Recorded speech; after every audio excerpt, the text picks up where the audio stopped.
저는 이제 법무법인 신목 대표 변호사이고요. 저의 그 전문 분야는 재개발, 재건축, 부동산 하고 있습니다. 근데 집주인이 세입자를 구하지 못했다면서 전세보증금을 돌려줄 수 없다. 이렇게 얘기하는 사례들이 굉장히 많이 보이고 있어요.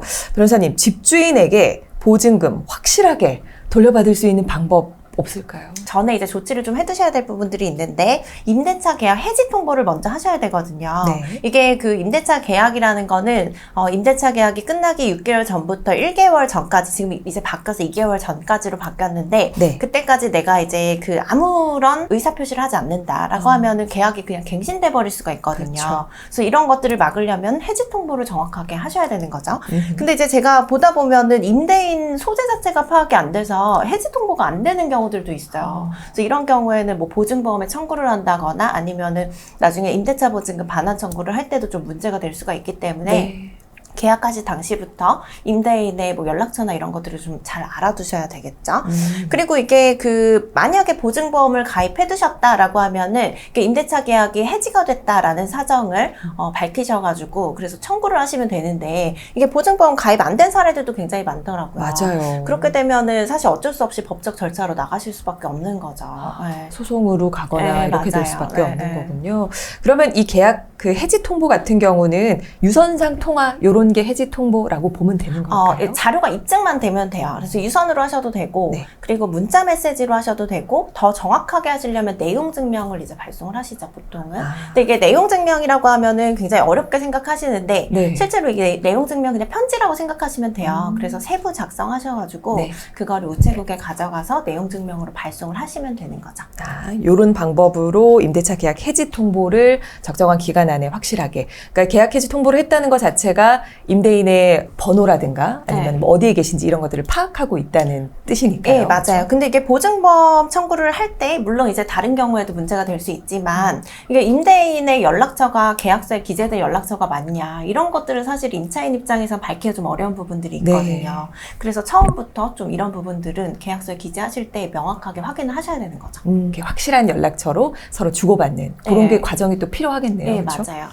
이게 제가 실제로 상담도 했었고, 그리고 기사에서도 본 사례인데, 이사를 가려고 이제 임대차 계약 해지하겠다라고 통보를 하시고, 이사 날짜에 임대차 보증금을 돌려달라고 했어요. 근데 그날 집주인이 연락두절이 돼서 다른 전셋집을 계약을 해두셨잖아요. 네. 이런 경우에 너무 난감할 수밖에 없는 게, 사실은 계약대로 이행을 못하면 이분은 계약금을 떼일 수 있는 상황이 그렇죠. 돼버리잖아요. 네. 청약도 마찬가지거든요. 네. 그래서 분양을 받으실 때 이제 분양 그 계약서에 따른 날짜에 분양대금을 납부 못했을 때, 입주 못했을 때는 분양 계약금만큼은 또 손해배상 해줘야 될 수도 있거든요. 네. 이제 민법상에는 통상손해라는 게 있고 특별손해라는 게 있어요. 네. 그래서 통상손해라는 거는 당연히 발생하는 걸로 볼 수 있는 손해다라고 생각을 하시면 되는데, 예를 들어서 임대차 보증금을 돌려주지 않았는데 집에서 나가야 된다. 이런 경우에는 이제 별도의 거주 비용이 들어갈 수 있잖아요. 그렇죠. 이런 것들은 이제 임대인이 예견할 수 있는 손해이기 때문에 특별히 미리 알리지 않더라도 내가 손해배상 청구를 할 수 있어요. 근데 지금 말씀하신 것처럼 뭐 청약에 당첨이 돼서 다른 집에 입주를 한다거나 뭐 전세 계약을 새롭게 해서 입주를 해야 되는데 임대인의 어떤 임대차 보증금 반환 의무 이행으로 인해서 내가 그 계약이 파기됐다. 그래서 네. 계약금 상당의 그 손해배상을 해줘야 된다. 뭐 이런 것들은 네. 특별손해라고 부르거든요. 그래서 이런 것들은 임대인이 미리 알아야만, 이 손해가 발생할 수 있다는 점을 알 수 있어야만, 그래야 나중에 손해배상 청구를 할 수가 있어요. 그래서 아까 이제 계약 해지 통보나 이런 것들 하실 때 뭐 문자나 전화나 뭐 이런 것들 통해서 하실 수도 있고 내용 증명 발송하실 수도 있는데, 이런 것들의 그런 내용들이 좀 정확하게 들어가면 좋겠죠. 이걸 내가 임대인에게 미리 사전에 몇 개월 전에 얘기를 했다라는 어떤 증거 자료들을 확실하게 좀 가지고 있어야겠네요. 네, 그렇죠? 그래야지 이런 손해들은 또 나중에 손해배상 청구를 하실 수가 있어요. 그 변호사님께서 살짝 언급을 해주셨던 임차권 등기 명령 네, 요 신청, 여기에 대해서 잠깐 얘기를 해주셨거든요. 근데 임차권 등기 명령 신청은 사실상 저는 처음 보는 단어였는데 이게 네. 제가 이렇게 변호사님 찾아가서 하면 되는 건가요? 그러셔도 돼요. 맡기시는 분들도 많은데 요즘에는 사실 전자소송으로 굉장히 쉽게 하실 수가 있어요. 네. 근데 이제 물론 당사자분들한테 제가 다 알려드리고 전자소송 통해서 하시라고 하면 못 하시는 분들도 되게 많긴 하거든요. 그러니까 용어 같은 것들도 어렵고 그리고 절차도 생각보다 또 까다로워요. 그래서 뭐 법률 전문가한테 맡기셔도 되고 직접 하셔도 되는데 이게 신청서 양식이 있어요. 그래서 전자로도 하실 수가 있고 법원에 가서 직접 하실 수도 있고 그래서 거기 보면은 뭐 임대차 계약서라던가 그리고 이제 계약 해지 통보한 거 있잖아요. 그런 것들에 대한 자료를 첨부하셔서 지금 임대차 계약이 이렇게 끝났는데 내가 임대차 보증금을 못 돌려받고 있다. 이런 취지의 내용을 작성해서 접수를 하시면 그러면 이제 한 달 정도 걸리거든요. 그래서 결정이 나오면 그게 등기부 등본에 등재가 돼요. 그리고 나면 이제 이사를 하시면 되는 거죠. 이게 왜냐하면 기본적으로 임차인은 등기를 하지 않아도 등기와 같은 효력을 받을 수 있는 게 전입신고를 하시고 그 주택을 점유하고 있으면 되거든요. 근데 이게 주택을 이사를 가버리시면은 점유를 안 하게 되잖아요. 그렇죠. 그런 부분들 때문에 이제 임차권 등기명령 신청을 하셔서 결정이 나오면 그때 이사를 하시면 그대로 대항력과 우선변제권이 유지가 된다라고 보시면 돼요. 근데 실제로 제가 그 말씀드린 것처럼 대항력과 우선변제권 유지하려면은 전입신고하고 주택 점유하고 계셔야 되잖아요. 근데 이거조차 안 갖추시는 분들 너무 많아요. 생각보다. 그래요? 생각보다 많으셔서 만약에 이게 갖춰져 있지 않다. 근데 이제 내가 임대차 그 기간 중에 임대인이 갑자기 근저당권 설정해버리면 내 순위가 뒤로 밀리는 거예요. 당연하죠. 다른 채권자가 충분히 생겨날 수가 있기 때문에 그런 점들 좀 고려를 하셔야 되는 거고 그리고 또 이사하실 때도 그냥 막 이사하시는 거죠. 잘 모르셔가지고. 이 신청 안 하시고 임차권 등기명령 신청. 그럼 대항력과 우선변제권 상실하게 되시잖아요. 그래서 이런 점들을 아주 기본 중에 기본인데 사실 좀 잘 지키지 않으시는 경우들이 생각보다 많더라.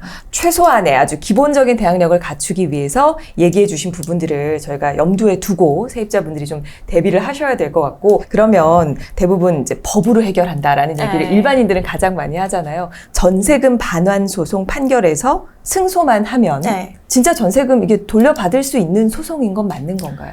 전세금 반환 청구 소송 하시면은 승소는 100%죠. 그렇죠. 근데 이제 문제는 임대인에게 자력이 있어야 돌려받는 거잖아요. 예를 들어서 우리가 돈을 빌렸는데 그 사람이 돈이 없어요. 파산해버리면 돈 못 받는 거잖아요. 똑같다고 보시면 돼요. 근데 이제 최악의 경우에는 이제 그 내가 알고 있는 임대인의 재산에 강제 집행까지 하셔야 되는 거죠. 근데 보통은 임대인이 내가 임차한 그 집 한 채만 갖고 있는 경우도 많거든요. 그게 유일한 재산인 경우도 있는데 근데 그러면 결국에 어쩔 수 없이 그 집을 강제 경매 신청을 하셔가지고 낙찰 받으면 그 낙찰가에서 받아가시거나 아니면 스스로 낙찰 받아야 될 수도 있어요. 너무 낙찰가 금액이 떨어지면 아니면 뭐 누가 받는 사람이 없다라고 하면은 내가 이제 낙찰 대금에서 다 전세 보증금을 변제받을 수가 없기 때문에 그래서 그런 부분들 고려하셔서 내가 이제 직접 받아서 좀 어느 정도 보유하시다가 되팔아야 될 수도 있는 그런 상황이 있을 수도 있는데 더 최악은 선순위 근저당권이나 이런 것들이 설정되어 있는 경우예요. 그렇게 되면은 이 낙찰 대금에서 이렇게 나보다 우선되는 채권들이 다 빠져버리니까 내가 결국에는 이제 변제받지 못하게 되는 그런 상황이 발생할 수가 있죠. 그러니까 그 선순위 채권이 뭐 많이 잡혀 있지 않고 이제 낙찰 대금에서 충분히 임대차 보증금을 받을 수 있는 경우에는 그러면 뭐 낙찰 대금에서 받아가시거나 아니면 집이라도 소유하실 수 있잖아요. 근데 선순위 채권이 너무 많아서 그 부분이 다 빠지면 내가 이제 받을 돈이 없다. 이런 경우는 정말 최악의 상황이 발생하는 거죠.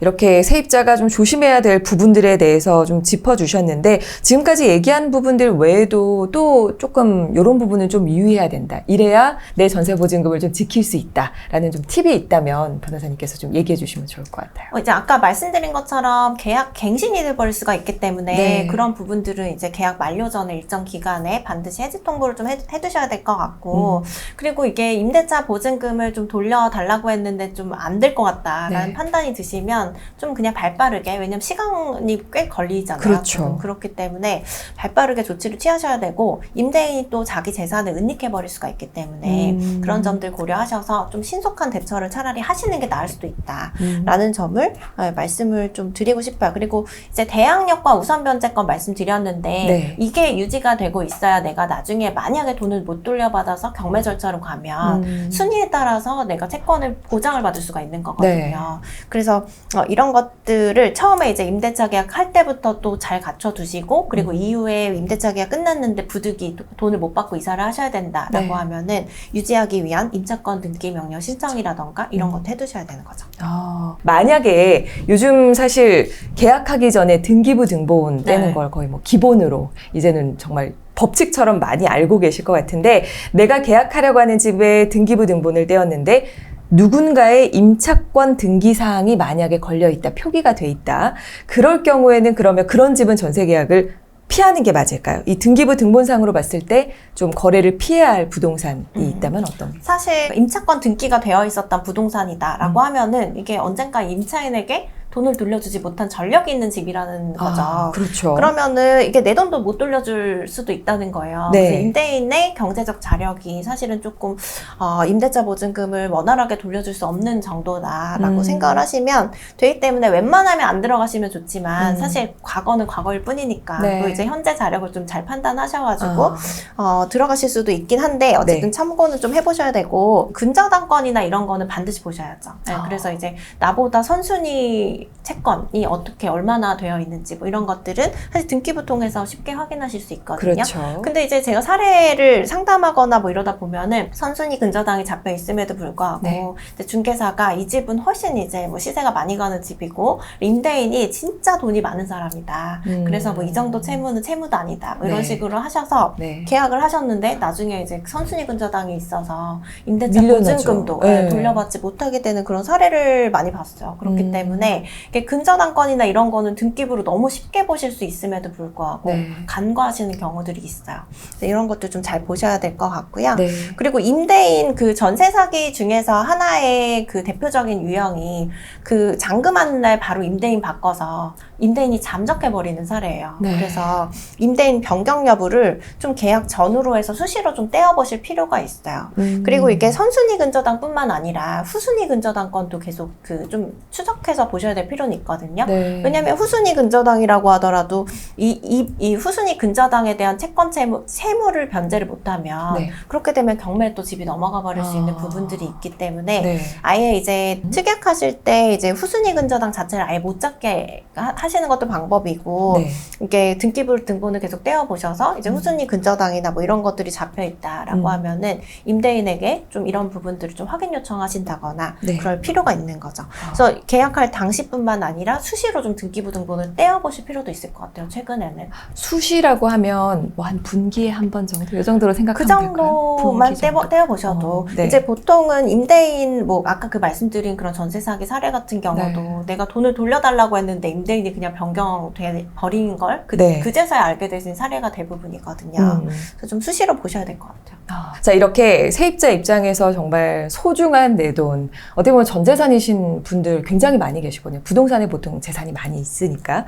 이런 분들께서 소중한 내 집 한 채, 거기에 묶여있는 돈 때문에 굉장히 피해를 많이 보시는데, 우리 변호사님께서 현명한 조언들을 굉장히 많이 해주셨습니다. 조금 심플하게 한번 정리를 해보도록 할게요. 정말 소중한 내 자산 100% 내 전세 보증금을 지킬 수 있는 방법 한 몇 가지로 압축해서 한번 정리 말씀해 주시면 좋을 것 같아요. 일단은 계약 체결하실 때부터 좀 꼼꼼하게 확인을 하셔라 라는 네. 말씀을 드리고 싶어요. 이게 그 전세 사기 피해를 당하신 분들, 그래서 임대차 보증금을 돌려받지 못한 걸 기준으로 했을 때 거의 70%가 2030에 이제 맞아요. 그 분들이 많으시거든요. 그리고 실제로 제 주변에서 이제 상담을 하시는 분들은 대부분 그 연령대이시기도 하고, 그리고 주변 지인들도 상당히 많거든요. 네. 그래서 예를 들어 결혼을 하시려고 하는데 그 돈을 이제 돌려받지 못해서 이제 결혼을 못하는 뭐 그런 사례들도 있고, 그리고 또 같은 임대인한테 전세 사기를 당한 부부가 그러셔서 이제 둘이 결혼하려고 하시다가 이제 네. 결혼을 못 하시게 된 그런 사례도 있었고요. 네. 그리고 이제 집주인이 법인인데 종부세나 뭐 이런 것들이 체납이 너무 많이 돼서 어느 날 갑자기 공매에 들어간다라고 하셔서 네. 이제 아이까지 키우고 이제 가정 이뤄서 사시는데 좀 어디로 가야 되나 막 이런 것들도 말씀하시는 분들도 있는데 너무 안타깝죠. 네. 그래서 이런 것들을 좀 사전에 예방하시면 좋은데 생각보다 이제 임대차 계약 하시면은 임대인 내가 한 번도 본 적이 없는 사람이잖아요. 네. 근데 그 사람한테 굉장히 큰 거액의 임대차 보증금을 맡기는 거죠. 그렇죠. 그럼에도 불구하고 기본적인 권리관계나 이런 것들을 너무 소홀하게 확인하신다는 생각이 많이 들어요. 네. 그래서 요즘 같은 때는 이제 전세 사기가 하도 이제 그 문제가 되다 보니까 조금씩 이제 좀 그 권리를 챙기시려는 노력들을 하시는 것 같기는 한데 네. 제가 상담을 해서 이미 피해를 입으신 분들 보면은 대부분 좀 너무 그런 부분들에 대해서 무지하시다라는 생각이 많이 들긴 하거든요. 네. 그래서 이런 것들을 이제 제도적으로도 좀 보완을 해야겠지만 스스로도 내 권리를 찾기 위해서 뭐 계약서를 좀 꼼꼼하게 보신다거나 등기부등본 같은 것들도 좀 철저하게 보신다거나 믿을 만한 중개사무소를 찾으셔서 거래를 하신다거나 또 보증보험에 가입하신다거나 이런 절차들을 좀 거치시는 게 좋을 것 같아요.